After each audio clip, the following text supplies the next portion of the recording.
Thought maybe you boys might be interested in putting on a big-time wrestling bout. You know, make a nice hunk of dough for yourself. It's time to play! Santa? Yes, Virginia, there is a Santa Claus. Morgan, you're out of here. You don't have the right temperament for the trade. You're a dead man. What am I supposed to do? There's always barber college. Frankie, I know you're a great wrestler, but my brother, who ain't as handsome as you, is as strong as Charles Atlas. Yeah, but I've wrestled women that are bigger than him. Sure, you got fat, sloppy women.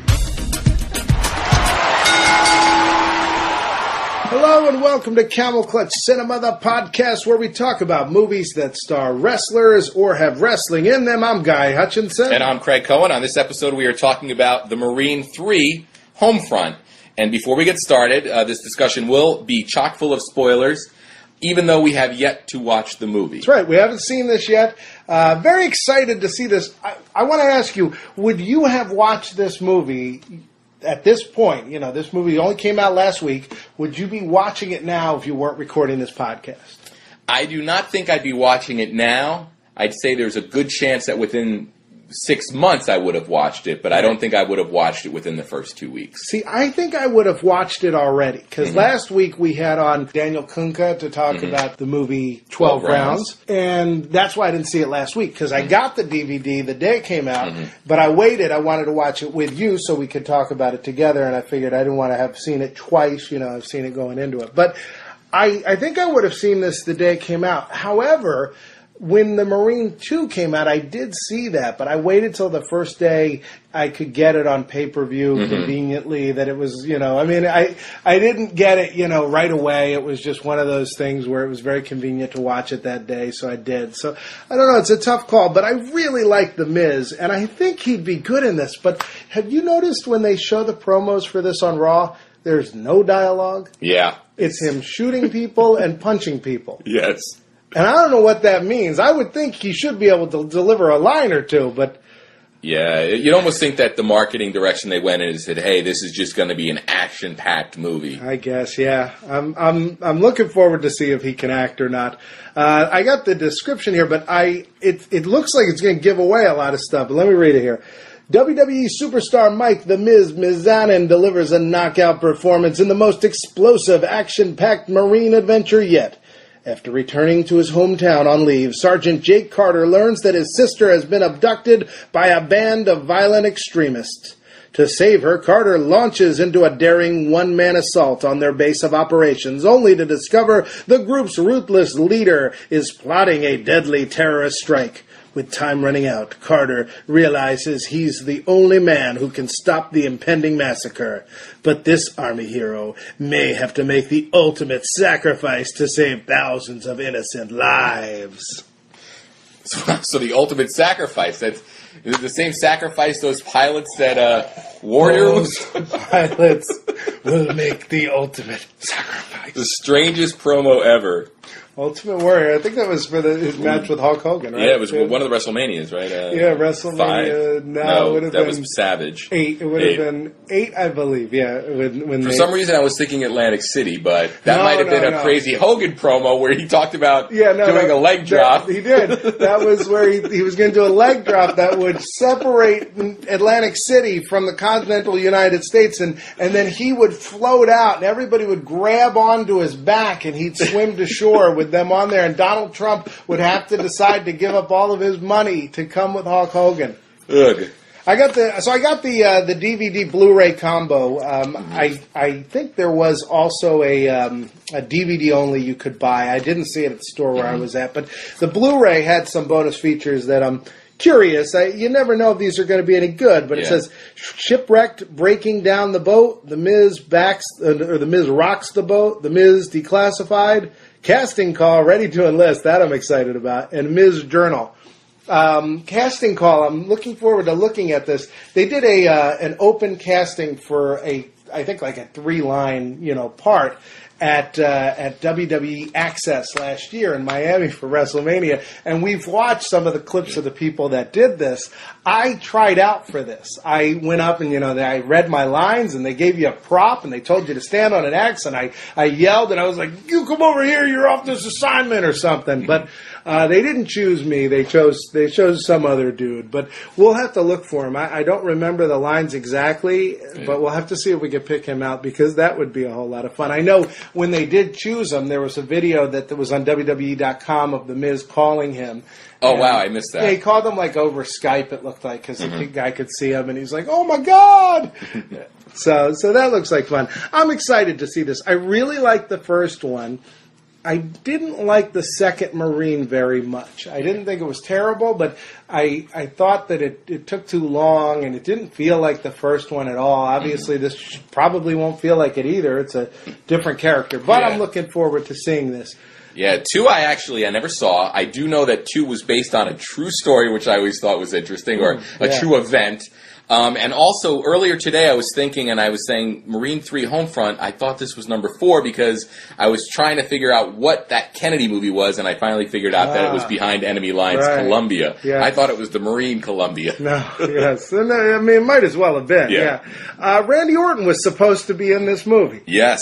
This was an incredible story, because when I did the little fake audition thing, it said Randy Orton in the Marine, and then like a day later I heard he wasn't going to be doing it, so I was like, well, they're not even going to make this movie. He was a member of the Marine Corps, and then he went AWOL. For 3 months. So no one knew where Randy Orton was. This wasn't like a 3-hour, 1 day, 2 day. Right. Hey, I had to go take care of something. This was 3 months. Yeah. That's a quarter of the year. So it wasn't, Randy Orton woke up with a bottle of gin and was like, "Where have I been for 2 days?" This was 3 months. And he got a desertion charge, for being absent without leave, and charged with disobeying a superior commissioned officer, and he spent 38 days in a military prison. Yeah. So a lot of Marines said, "Hey, this isn't the guy who should be playing the Marine in this movie." Yeah. And Randy Orton responded on Twitter by saying, "I respect our military. That's why I've gone to Iraq or Afghan 3 times and met thousands of soldiers. Funny, that's not mentioned." And so they took him out of it, and then they put the Miz in there. And we'll have to see. We'll have to see if when we watch this, if it feels like it should have been Randy Orton, if it feels like the part's written for a guy. If there's a scene where the Miz walks into a room and somebody's like, "Wow, those are some crazy tattoos," or if the Miz is never wearing pants for the entire movie, maybe that'll happen. Yes. Because maybe there's, maybe he'll just keep RKOing people, out of nowhere. Like, he'll be buying a pack of cigarettes and then RKO someone. So I don't know. We'll have to see. If this really feels like a Randy Orton movie. One thing that I am really happy with is that WWE Films or Studios hasn't abandoned doing movies like this. Right. You see, last week the Call, Dead Man Down came out, and The Call comes out this week, Right. and those are all movies that they sort of secret or quietly financed, and they have a cameo of one of their wrestlers in there. But it was so great to see that they put out a full-fledged movie that stars one of their superstars. Right. And I was glad to see that this also had great first-week sales. Yeah, that they're doing both. Well, yeah, that's what they told us on Raw during that horrible sketch. Miz and Jericho both told us that this did boffo box office. The Miz even tweeted about it on the first day of its release. He was getting ready to go to Denver for a live event, and he tweeted, headed to Denver for the Colorado WWE live events, and just found out first day sales of #the Marine 3 Homefront were insane. #thank you Misfits. So yeah, well, I mean, but yeah, I mean, I don't know. I don't know if that's true or not. I mean, I'll take him at his word. I bought it, so that's one. I bought it first day. So I'm excited to see this. I want to talk about some of the people that made this. The director is the same director from The Condemned, the Stone Cold Steve Austin movie, which was a theatrical release of a WWE film. 2007. It was one of the early. Way back. I might even be earlier than that. And he co-wrote this with Declan O'Brien. Yes, Who is this? Writer of Wrong Turn 4, Bloody Beginnings, and Wrong Turn 5, Bloodlines. Now, I know sometimes you get those confused, but that is the correct order. It's Bloody Beginnings and then Bloodlines. Not to be confused with the Hellraiser called Bloodline. Right. Have you seen any Wrong Turn films? No. Have you heard of Wrong Turn films? I believe I remember seeing a trailer for the first one, however far back that was, in the early aughts probably. I'm completely unfamiliar with this. Other than The Miz, who is in this film? I think the person most people will know is Neil McDonough. Yeah. He plays the main villain, Jonah Pope. He was in Angels in the Outfield, Star Trek First Contact. He was in Walking Tall with The Rock. He played M. Bison in Street Fighter: The Legend of Chun-Li. That's pretty awesome. And he was also in Captain America: The First Avenger with a great, great mustache. Okay, all right. I'll have to look for. I hope he brings the mustache to this. Yeah, and then we also have some WWE Studios alumni. We have Michael Eklund, who was in The Call and also The Day, which was WWE film from last year. So these are two of the movies that have no wrestlers in them. Yeah, actually, The Call actually. Oh, David Otunga, but it's released theatrically Yeah. and it's not a wrestler starring in it. But The Day, I think, had no wrestlers in it anywhere. There was none. You couldn't, as hard as you looked at the background, there was nobody. Yeah, that was one that they actually acquired at the 2011 Toronto International Film Festival.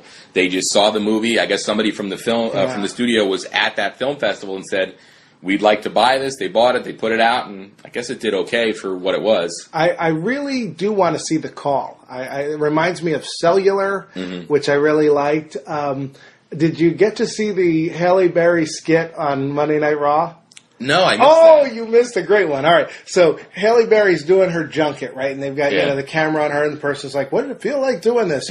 And then she's like, "Oh, wait, I'm getting a call."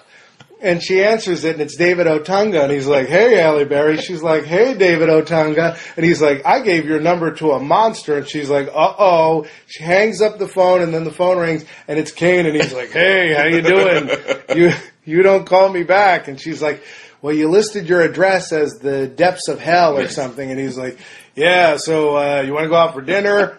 And then Halle Berry puts her arms up in the air and then brings them down, and pyro goes off around Kane. Wow. Yeah. I'm going to have to go back and watch that. This is awesome. Really bad, but awesomely bad. That's an Oscar-winning actress. Right. Bringing down the flames from hell. And she does it like she has no idea why they just asked her to do this, but she's going to wave her hands down. And she's like, and his name is Kane, so she writes down on her paper C-A-N-E and just goes ahead and does the dialogue. Who else is in this? Would we know any of these other people? I see Ashley Bell. Do we know who this is? She was in The Last Exorcism 1 and 2, which how I've never can you seen either one of those. Wait, The Last Exorcism? You cannot have a second Last Exorcism. You know what? I think as soon as they make The Never-Ending Story 2, all bets are off. And 3. Yeah, oh my God.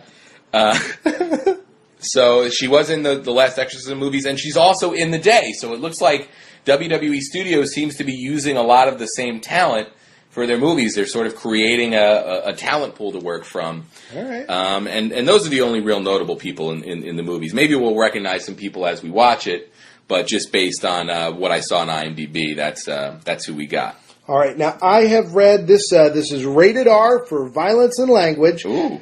And I've also read, and I'm looking for the running time on here. I've heard it's about 83 minutes or something. According to the DVD Blu-ray case, it says 90 minutes, which sounds too perfect. Yeah.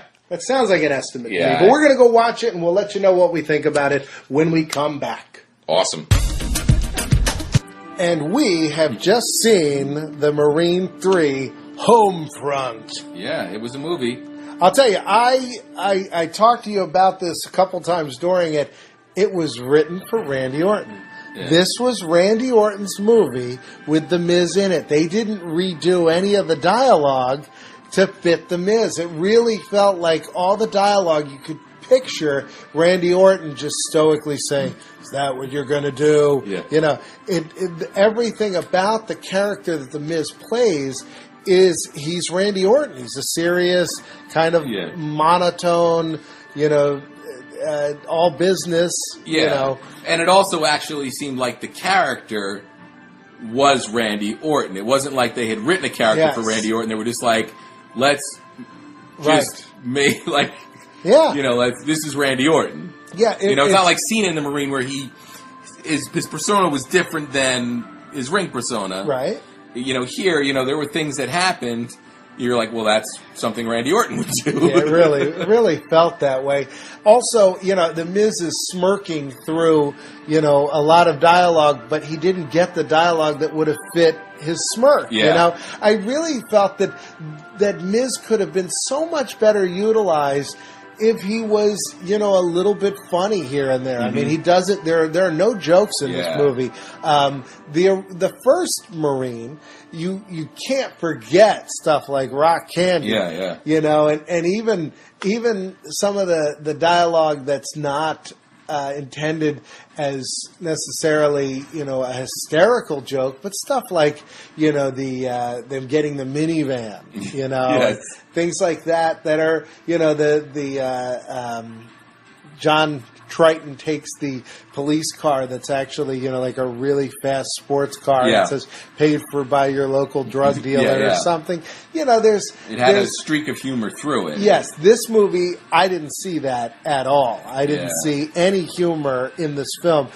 Can you remember even a single joke in this movie? Only when, Miz was ribbing his friend, but that was more just like, oh, he said that, as opposed to, oh, that's really, really funny. Right. There were moments, but that was more just, how do you introduce two people that haven't seen each other in a while? You can either have them just hug immediately, or just have them do this, oh, you got a lot of nerve coming back here or whatever. Right. So Miz starts out, he has this voiceover, which is very dry, very Randy Orton, and it's filler, basically. It is, because they're showing us a bunch of, B-roll, and they're getting out a lot of nothing. We learned that he was 19 in 2002. Which is not true. Miz was born in 1980. But he was close. Yeah. 20, he would have been 24, so that is a jump from 19, but still. They get a lot of exposition out there. We learned Right. that he joined the Marines, his parents died, it's just him and his sisters now. Yes. And then we get probably 6 minutes of Marine footage of just Marines doing stuff, jumping out of planes, blowing stuff up, shooting guns. And this is to fill a movie that does, the credits are still rolling in front of us now. It looks like it runs 90 minutes, but the credits started at 82 minutes. Yeah. That was when, and they even have credits where they show us footage from earlier in the movie. So early in the film, we see that he's got the sister and he's got the younger sister. Yes. Now, you had mentioned that the audition stuff said it was his niece. Yes. And I'm thinking that was probably, they probably cast this movie for Randy Orton, and then when they brought The Miz on, they didn't recast. They said, you know what, these two girls could be his sisters. Yeah. But this girl's too old to be his niece, right? Yeah. Randy Orton looks much older and is much older than The Miz, but certainly has a more grown-up look to him. Looks like he could be a much older guy. And so that's my guess as to what happened there, where they just, you were her daughter in the first draft. Now you're her sister. Just you're a very young sister now, rather than a daughter. Yeah, and that scene, the audition scene, it doesn't seem like that scene made it into this movie. We saw the scene where it probably was, but the dialogue was completely different. Well, my guess was, even at the time, was that the part that they were going to give to the person may have a line, but it's not. You're not going to be this detective hunting down the Miz.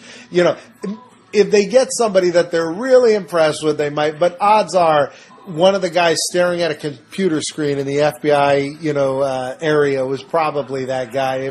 If he ended up in this at all. Oh, look at that! 20th Century Fox is somehow involved. Yeah, they did up their logo at the beginning. Yeah, I guess since they still probably own the Marine. I like this. It says WWE, the WWE logo, and The Miz are trademarks of World Wrestling Entertainment. So we get started. He comes home. He has a little barbecue. There was a little confusion because you had his pal. Yeah, it's a cop that picks him up when he gets off the bus, and that's where you get the little back and forth, like you got a lot of nerve showing your face here or whatever. Yes, I thought it was going to be the Rambo story. Yeah, I thought the movie was going to be all, I'll take you to the city limits, but you got a lot of nerve showing up with an American flag on your shoulder there, son. Yeah. So then he does go home to a barbecue that's already in progress, and they got a lot of stuff. They got burgers and dogs and ribs and pies. They got so much pie that later we see an untouched pie sitting there on the counter. And it almost looked like the same pie. Yeah. Like they were like, hey, we got the prop pie, bring it inside.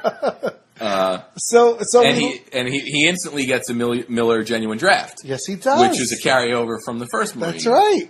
Which is odd.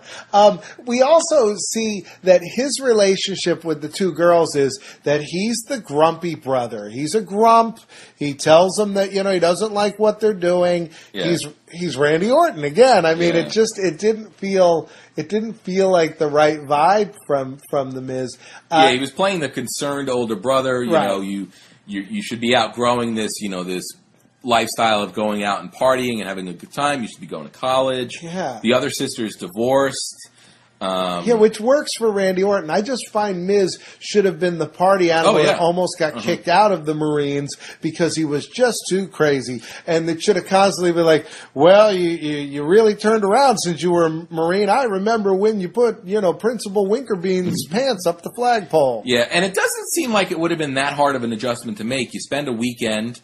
You send the writers to a hotel room. Yes. You say, have lunch with The Miz one day and, watch some of The Miz TV segments. Sure. And, just alter the script a little bit. Yeah. It doesn't seem like it would have been it's a lot of work. It seems like anything, a competent writer would have been able to do. So we set up the cast. We get to meet the bad guy when they come in and they rob this bank. There's this bank guy who's got way more lines than he should. We get to hear his whole backstory. Neil McDonough. Yeah. I've seen this guy in so many things. Yeah, we had talked about his mustache in Captain America. Yes, which I don't remember him from that, although I love that movie. I just don't remember. It's probably because of the mustache. Yeah. But I looked him up, and it was one of those where I was like, I wonder what I remember him from. And as I looked at his credits, I was like, oh, yeah, I remember him from that. Well, maybe it's that. Oh, it could be that. I mean, this guy has like 90-some credits, and he's not that old of a guy. So, I mean, this is a guy who's constantly working. I think he's really, really good in this. Yeah. No, he's a good actor, and he actually was on the TV show Justified. That's on FX. He was the main villain of last season. I see. So he's been around, like you said. He's got 90 some odd credits. Now, I did not like the robbery scene anywhere near as much as the one in the Marine. In the Marine, we get Robert Patrick going in to steal diamonds, and there's, you got to hit me. You got to hit me to make it look real. That's why I thought that the bank robbery was an inside job, because in the first Marine, it was an inside job, so I was expecting it here. In this one, it doesn't turn out to be an inside job, but there's really not much more than we're going to walk in with funny masks on and guns. Right, but we do learn the motive of Pope, our villain here. Yeah. He doesn't want the money. Yes, he sets it on fire. Yes. Just like Heath Ledger at the end of the Dark Knight. Knight. He gives a whole speech about foreclosing on homes and how corporate greed has trickled down and poisoned this country. That's right. So he doesn't like corporate greed. He's a member of the Occupy Wall Street movement. I really totally see Linda's campaign, trickled into this a little bit. They're like, Vince is like, you think maybe we could stick it to those Occupy Wall Street guys? So this is our villain, and that's his motive. And there's a scene where he meets up with a guy, and there's something that goes wrong, and the guy gets shot, and meanwhile, Mrs. Sister and her ne'er-do-well boyfriend witness this and get pulled onto a ferry where this guy is running all of his bad illegal stuff. Yeah, and he's got a plot of some kind that takes really almost the whole movie to sort of explain. Yeah. And it's not ever fully explained. Right. Let's go through what we find out. Throughout the movie, we find out he wants to do something for greed. He's going to blow something up. He's going to blow something up. He's going to punish the corporations. And then he later, we learn that his father put his house up against his college education. They lost the house. Then his sister got ovarian cancer, and the insurance company dropped her when she reached stage 3. Right. So we learn all his backstory, and it doesn't really make him any more sympathetic. No, it really doesn't. He's such a cold character, Yeah. you know. There's a scene early on where after they kidnap his sister, where he's kind of nice to her, and he's a little crazy, but he's kind of nice to her. And you still don't like him. You see, he still comes off as just, heartless. He explains this plan has something to do with blowing up a building. And she's like, you're going to blow up a building? Then he says, well, if you blow up one CEO, it makes the local news. 3, it makes, bigger news. And then 20. if you get 12, but first he's like, 12, you get a week. Yeah. But 20, you've got big news. And so we couldn't determine. We were trying to decide whether he blows up. Do you think it's 20 buildings or do you think it's one building? Yeah. And then we'll get to the end of the movie. You're not really sure how he was going to blow anything up. Yeah, because it's compromised. But I was thinking my idea on how he'd get 20 CEOs in one place, because, one company's only going to have one CEO. Yeah. So, perhaps it could be a building with a different company on each floor. But I thought maybe he'd go to like a local bar and he'd put up a sign that says CEOs drink free on Thursday. And then on Thursday, when all the CEOs come in to get their free drinks, ba-boom! Yeah, because one thing that we've learned is regardless of how much money you have, you cannot turn down something that's free, even if it's a watered-down vodka tonic. Free drinks tonight? Well, I could go for black and tan. I want a martini. Well, I could very much go for gin and tonic today. Why not? I'm going to be outrageous and have a sex on the beach. I'd like to sex with the bartender. The bartender's like, excuse... Oh, right. Yeah, that's a drink, yes. So he's got this plan. It in the end doesn't get realized. But he's on this boat, and this was part of the credibility stretching of this movie, is that he's on this boat. FBI is there. This is a lot different than the first Marine, where they're holed up, and the only guy coming in after them is the Marine. In this one, the FBI is there, and the Marine's mostly held back from going in. Yeah. It was actually, the first confusing part of the movie for me was, The Miz gets a call from his one sister that the other sister has been kidnapped. He rushes to the scene of the kidnapping with a shotgun. He runs into two guys that are disposing of the body that was killed earlier. He kills them. He calls the sheriff, and then all of a sudden, they're at the FBI makeshift headquarters. Yeah. And it almost felt like they had skipped a scene. Yeah. So the FBI decides to storm the place. Yeah. This is another thing. The FBI's plans are really poor throughout this movie, but they go to storm the place. And knowing that there's 2 hostages on board. Yeah. And there's guys, with guns everywhere standing, walking, guard on this old ferry that can't move. Yeah. I mean, this is a bad plan for the bad guy, too. Yeah. But they go forward, and then we get some of the craziest camera work I have ever seen in a motion picture. Yeah, it almost seemed like they were going for a first-person video game type experience. But for the most part, you see it with people getting shot from there, and then from their perspective, you see them sort of fall down. Right, and they flip over, and the camera flips over, so we see their perspective, spinning around. Very weird, and they do it multiple times, and it's one of those where the first time you're like, whoa, that was kind of weird. Yeah. And then after like the 4th time, you're like, okay, this is silly. Yeah, it almost seems like it was a rut they got in on that day of shooting, because the rest of the movie, it seemed like it was filmed. Like a normal movie. Right. So there's a lot of back and forth about whether he can go onto the boat. And then his friend, who looks so much like Dolph Ziggler when he was Nicky, a member of the Spirit Squad. He's got dark hair. Or even when he had dark hair for that 2-week period last year. Remember that? Where they were like, hey, let's make Dolph Ziggler more generic. And make him have dark hair. And he came out, he looked just like Randy Orton. Yeah. And then somebody was like, of course that was a terrible idea. Yes, and he started growing his hair back like the next week. Yeah. Oh my God, that's so funny. I forgot about that. Very weird. But this guy did look a lot like Dolph Ziggler, to the point that I kept thinking, is it just because it's the Miz talking to him? And then I just really stared at his face. I was like, no, this guy has a pretty good Ziggler, thing going on. So he gives Miz a gun and tells Miz, you go on and be safe and, go get her out of there because the FBI is a bunch of numbskulls. Yeah. At this point, there is a guy on the inside. They learn that they're one of the goons. Yeah. And there is some crazy looking bad guys in this. It's definitely a goon squad. It's Yes, indeed. And they're ugly. I mean, this is like people of Walmart ugly kind of guys in this. Yeah, none of them have shaved. None of them have showered. They all seem to have grease and grime and dirt on their faces and on their bodies. I mean, it looks like there was a casting call for hobos or something, and they were like, "Well, you could be thugs instead." But I'm wondering where Pope got these guys.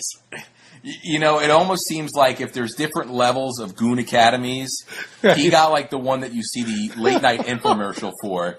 Not the top tier one. Yeah, the one where they put it on late at night because they know you're out of work and you're staying up all night smoking weed, and they're like, you too can clean up your act and be a goon. Yeah, this wasn't like the corporate level goon. Hi, I'm Frank Jonas. I used to be nobody. Today I'm a goon making $25K a year. If you're lucky, you'll be able to feel up hostages. Yeah, how about this? This is such a generic, movie cliche type thing. So the sister's, very attractive young lady, and she's held hostage. They've got her chained to a chair. And the guy comes over and he's like, hey, he's rubbing her knee and everything. And then the guy who's actually working for the FBI, who's the undercover guy, he comes over and takes that guy out. Yeah. But the weirdest thing is, it seems like regardless of whether he was an FBI agent or not, the other guy was going to shoot him. Because he's got the gun on the would-be rapist. Right. And he looks down at his gun like, I'll shoot you and I'll rape this girl. Right. And at no point did he know that guy was an FBI agent. Yeah. It almost seemed like that level of thuggery. Right. There was no loyalty. These are bad thugs to get. You need thugs that have a lot more. That are on the same page. So he then says to her in his loudest voice, I'm an undercover FBI agent. Now, luckily, no one's listening because according to this movie, this ferry is so big that at points there's gunfire and other people don't hear it on the other side of the ferry. Yeah, I mean, there was a point where I turned to you and almost, it's embarrassing to admit this, but I asked, were there multiple ferries? Yes, it's like a bunch of ferries in the dock that are all abandoned, and now, he's going from ferry to ferry? Yeah, that would make some more sense, but it does appear this is one, ramshackle ferry that yet still is fully stocked. So it's falling apart, but all the stuff is still there. We see life preservers in the background, paintings on the wall, but it's all dirty and old. Food service carts. That's right. So Miz eventually gets onto the ferry. Yeah, he does something that the SWAT team couldn't. Right. That's right. Just like they said on the back of the box. They knew. And he gets onto the boat and he's taking guys out. Oh, he stabs a guy with a long metal pole right through the chest. I love that. Yeah, that was great. And you get like sort of a great overhead shot that ends with a far away shot of him impaling him. You get some good hand-to-hand stuff here. It was definitely the most exciting part of the movie. Yes, because I will say this movie felt like it was running slower than it should. It felt like somebody had slowed it down. Everybody talks slow. Everybody walks slow. Things happen slowly. I think I noted it at the 30-minute mark. We had the kidnapping. Right. So there's 30 minutes before, we get the bank robbery, but it's 30 minutes before The Miz is really integral to the movie. Yes. I mean, he gets into a fight, which is totally unnecessary. Yeah. There's a lot of, stuff that just, is there just so that they can kill some time until they get to this big ending. And at this point, the bad guy, they demand a state trooper, right? Because they're going to transport the hostage. Yes. So the state trooper gets there, and they've got a duplicate uniform, and you called this right away that they were gonna pose as a state trooper, and they take the state trooper out, and at that point they leave the ferry. Yeah, but you know what? Before we get to that, I think it's important to mention, just because it's a movie cliche that they definitely play into, the boyfriend that Miz doesn't like ends up, he gets an opportunity to get a gun, and he gets an opportunity later to save the Miz. Yeah, the Miz tells him to leave, and he says, "I'm not leaving." Yeah, so he shows some gumption. Yeah. So we get off the boat.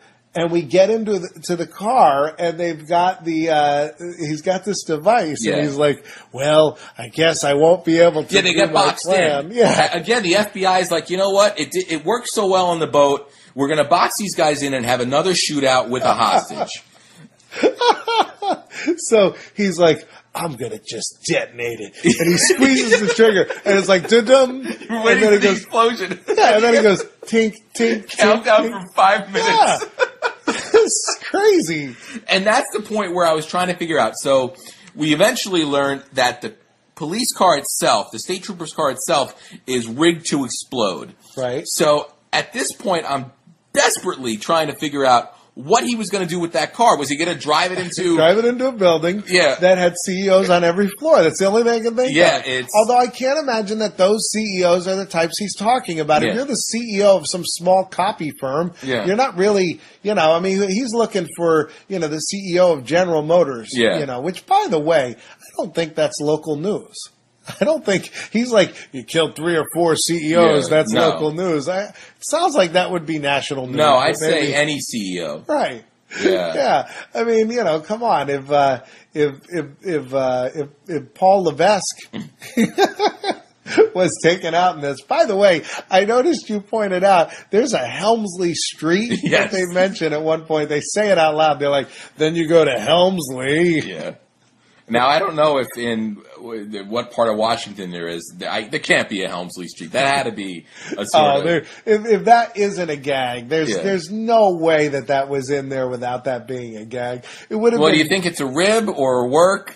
The best thing was, though, if they were like, and that meets up with Callaway, and then that goes over to Mazanin, and then there's Orton Avenue. Yeah. So we get that kill with the spear to the chest from the Miz. We get the big fight, which they showed a lot on Raw, which is he uses one of those huge wrenches. Yes, and he knocks the guy out with it, but then he proceeds to make it premeditated murder, in my opinion. He gives the guy 2 or 3, maybe 4 shots to the head. That's right. He takes care of it. Well, I just kept thinking of Lud Wrench Perkins from... it was about the size of the wrench that Lud Wrench used. And that is a graphic, shot where he hits that guy in the head. It's one of those where you kind of flinch and go, ooh! It's a real good kill. I like that part a lot. Yeah. So we start roaring towards the end. I mean, Miz gets on a motorbike. Right. Okay. So we're in they're boxed in. Miz is there. Miz sees the controller. The guy says, "How much time do we have?" And he's like, and she's like, they were going to blow it up. They told me their whole plan because they were boneheads. And the shootout, by the way, where the FBI had them boxed in, right, and they were not able to take out 2 targets that weren't at that point. They weren't even using the hostage as cover. That's right. Miz and has to go over there and take the shot. The FBI. Yeah. Well, his cop Ziegler friend says, let her go, and the bad guy says, you won't take that shot. Right. And then Miz says, I can. Right. And at that point, the bad guy throws the hostage, Miz's sister, to the side, and it becomes like an Old West shootout. Yes. Where we're going to draw. You're right. And Miz doesn't even have a gun out at this point. No. The guy could have taken him out. And the Miz outdraws him. Yes. He's the Miz, and he's awesome. So he shoots him. The guy sort of brings his arm up like he's going to take another shot, and then we get everybody unloads on the main That's bad right, guy. yes. And he falls down and then flips over as if he was getting ready for Hogan to do a leg drop to him. It's like, I can't be on my stomach. I have to flip over. He showed incredible ring presence. That's right. He's like, I got to make sure I'm on the hard camera. Well, you know what it was? This was a Randy Orton movie, so he was probably really worried of ruining the spot. Because you know how angry Randy gets when a spot gets ruined, even if it's Randy's fault. I'm telling you, if Randy was in this, he would have RKO'd him after he shot him. So he would have shot him and he would have bounced up and he would have RKO'd him. Sort of like that time, one of my favorite RKO memories isn't the RKO, but it was the Stone Cold Stunner. But where The Rock one time bounced up for Stone Cold. Into it. Well, the guys have done that, though. I mean, you have to. Because there's always, and Sheamus is even more guilty of this in the way his matches are set up, where, he does that, the Irish cross, Celtic cross, whatever they're calling it, and then he waits for the guy to get up so he can kick him to the head. And really, it should be the other order. It seems like it. But so the guy has to do the thing where he gets hit with a move that should take him out for 30 seconds to a minute, but he's got to pop up and stare blankly and be like, I'm so stunned. You can now kick me in the head as hard as you can. So the bad guy's taken out. Hope is dead. I think he's the best performer in the movie. Oh, yeah. But there's not much time left in the movie, so it's just as well that we lose him at this point. And then the Miz has to save the day. Yeah, so they get to the car. They ask how much time's left, and Miz says not enough. And there's a minute 25. Yeah, now this is where I'm thinking Miz is going to have to drive it into a lake. Yeah. Or he's going to have to pull a Batman and be like flying over the ocean. Yeah. And people are going to think that he's dead, but then he'll come up out of the water. But instead he just kind of drives the car through traffic and then crashes it in a nearby parking lot. Yeah, he rolls it. Pretty nice. It's a pretty nice roll. And then he just gets out and it explodes behind him. I mean, it's a pretty impressive explosion. Yeah. But it's a multi-layered explosion. There's a couple of, it doesn't seem that great at first, and then it has like two other levels to it. But at no point do we feel that there's a chance that Miz's character would die in this.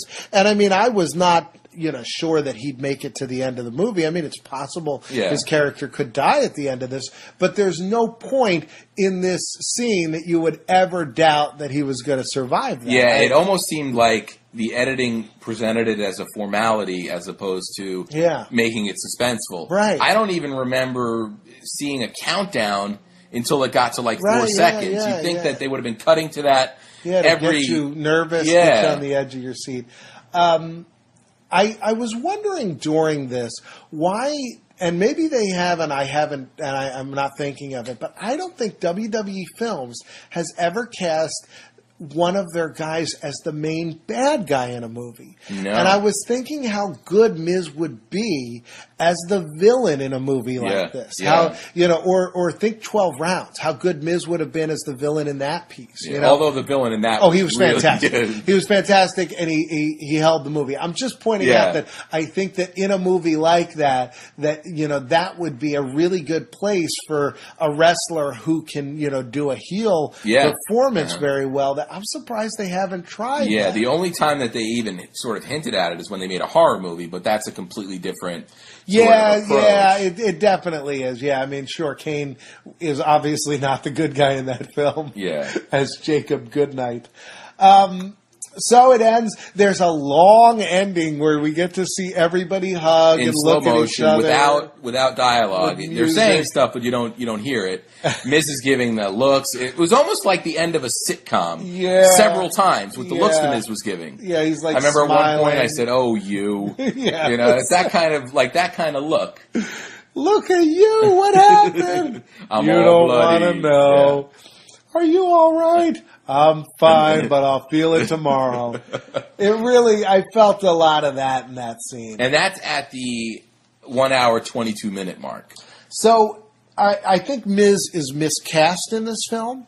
I think his performance was passable, though. I don't think his performance at any point was uncomfortably bad. No. I think he could. It was serviceable. I think he pulled off a part that really wasn't right for him. Yeah, it didn't showcase his natural charisma by any stretch.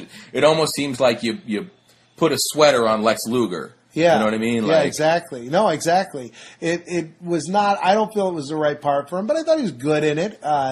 And I did like him. I love watching The Miz on TV. This is a guy that when he started, the first time I saw him, I was like, this guy's hysterical. Mm-hmm. I mean, you remember he used to come in, he used to have the funny hat, and he had the shorts and everything. I mean, he was a crazy character. Let's talk about him. His middle name is Gregory. Oh, okay. He's Michael Gregory Mizanin, born October 8th, 1980, dropped out of college to appear on Road Rules. Did you ever watch him on that or The Real World? I had a casual knowledge of who he was because my brother and sister were both big Real World fans, so I would always hear about this character, The Miz, that he sort of created. Yeah. So he was on the Real World first. It was the 10th season in 2001, and then he was eventually on the Real World Road Rules Challenge, which was more of a game show type thing. And so during the Real World, he'd do the Miz thing. And if you saw WrestleMania from Atlanta a couple of years ago, they show a montage of his career. Oh, that was a great one where he was at the command center. So great, yes. Yeah. I love that montage. And there's the scene where he goes, "I'm the Miz," and the girl goes, "You're crazy." The girl in the Real World. So this is 2001. Here's a guy who is on MTV. Most of those guys from the Real World and from all those MTV shows do not go on to superstardom. But here's a guy who at least could have chosen that path and tried, like a lot of those other guys have done, to try to become a soap opera actor or whatever. This is a guy who came from MTV and wanted to be a wrestler, which is very unusual. And the character of The Miz is really based on The Rock. He was really, ripping off the Rock style, with that. Went over and wrestled in a promotion called Ultimate Pro Wrestling in 2003, so this is about 2 years after the Real World. And then in 2004, started on Tough Enough. Yes. This was the fourth season of Tough Enough. Yeah. And it showcases that Tough Enough seemed to have a thing where you didn't want to win Tough Enough. Yeah. No, it's really true. Because the winner that year was Daniel Puder. Pewter. Yes. And all I know about him was he had a shoot fight thing with Kurt Angle. Yes. And he ended up looking like a goof. Yes. And then I believe Bob Holly kicked him in the head or something at some point. Mm-hmm. I just know he was a hothead. I know he didn't have a real WWE career. However, the number 2 guy, the guy who lost, the finals apparently, and I don't remember them, but it was a boxing match between him and The Miz, and the crowd got to choose because neither guy was knocked out. Yeah. The crowd chose, Daniel to be the winner, and WWE still said, we kind of like that Miz guy a little bit better, so they sent him over to work in OVW and in Deep South. Mm-hmm. And he's over there not that long, by standards. He was there till 2006. Yeah. But a lot of those guys are down there much longer, down there in developmental. They bring him up, and they didn't even know what to do with him. They kept promoting that he was going to be on, and then he showed up, and they barred him from the building as part of the storyline, and then eventually he got in, and he was the host of SmackDown, and then he was the host of the Diva Search, and then he had his in-ring debut in September of 2006 against Tatanka. Tatanka was on a losing streak at this point. This was during Tatanka's comeback. And on commentary, you've got JBL and you've got Michael Cole. And Michael Cole is doing the whole, The Miz is so great. The routine he then perfected later during the Miz's title run. And JBL is just playing it straight and saying, I hate this guy. I really hate this guy. And Miz cheated to win, but he looked good. He looked good in that. He had an early feud with the Boogeyman, which at a pay-per-view, he had to take those worms in the mouth, which, hey, that's paying your dues. Yeah, yeah. Went over to ECW in 2007. teamed with Morrison from 2007 to 2009, and they won 3 tag titles. Crazy. Yeah, they were a great tag team, too. And then in 2009, he started what's probably my favorite moments of his career, which was when he would come on Raw every night and challenge Cena to a match. And he would wear a shirt that said "No Cena," had the Universal No Ghostbusters type symbol, and said Cena. And he'd be like, "Come on, Cena, come out here and fight me." And then he'd say, "You won't? Okay, I'm 1-0." And he would just call Cena a coward, and then finally Cena, confronted him, and then he had a few main event matches against Cena. Cena always won, but it really elevated him, just that he went from being, a lower card guy who called out the champ until the champ finally had to respond. And I thought that was a really cool way to bring him to the top level of the card. And then he won the U.S. title, and then in 2010, him and the Big Show won the tag team championships, which at the time was a total of 4 belts. You had the SmackDown and the Raw titles because they had been unified but not unified to the penny belts yet. Yeah. So he had 3 titles. And I always thought every time he'd come down to the ring that if you were not a big WWE fan, if you just walked into the room, you'd think that it has to be the greatest wrestler of all time because he has 3 belts. Yeah, it's like that shot of the Ultimo Dragon holding like 8 belts. Yes, you'd say, well, Cena has 1 belt, but this guy has 3 belts. That's clearly, this guy is the greatest wrestler that has ever lived. Big Show's number 2 because he has 2 belts. Yeah. But I love that show, Miz. I thought that was a really fun, and he was great being the kind of cowardly guy who had a giant to fight for him. Yeah, I mean, at what point would you not use the giant as your protector? Oh my God! It's human nature to just be like, okay, now I have a pass to be even more of a jerk. It was totally Haku and Andre the Giant winning the tag titles. I'll never forget when Andre pinned Demolition. The other Demolition came in, and that's the old tag team thing, is you can't get the finish because you got to knock out both guys. Yeah. But Smash comes in, and he's pulling on Andre's leg, and Andre's just looking at him like, how are you going to pull me off of this guy? You can't do it. And so that's why I thought that was great. They did eventually. They lost the titles, and it was the whole run up to it was the Miz was mouthing off at Teddy Long, and Teddy Long was doing the whole Breakfast Club thing where he's like, "Do you want another?" He's like, "Fine, I'll take another match." And they had to run they had to do like a gauntlet match, But anyway, it led to some fun stuff. He had sort of a feud with Bret Hart, and he actually gave Bret Hart his most recent title. Yes. I would hope it's Bret's last title, was winning the U.S. title from The Miz in a match that was really as much smoke and mirrors as possible, and still everyone could see the trick being done. Yeah. He became Daniel Bryan's mentor on NXT. There were some great moments on that in 2010. I think that was a whole lot of fun, and I think they played off of each other so well. It was really memorable from that. And then he won the Money in the Bank in July 2010. Held that until November 22nd, 2010, won the title from Randy Orton, which was a really fun moment. It's a really good Money in the Bank cash-in because Randy Orton wasn't knocked out, hadn't been, beaten severely. He had wrestled the match, but it was really, him coming in, Randy Orton gets to his feet, and they wrestled for a few minutes, which was really, really cool. And he won the title, held it at WrestleMania.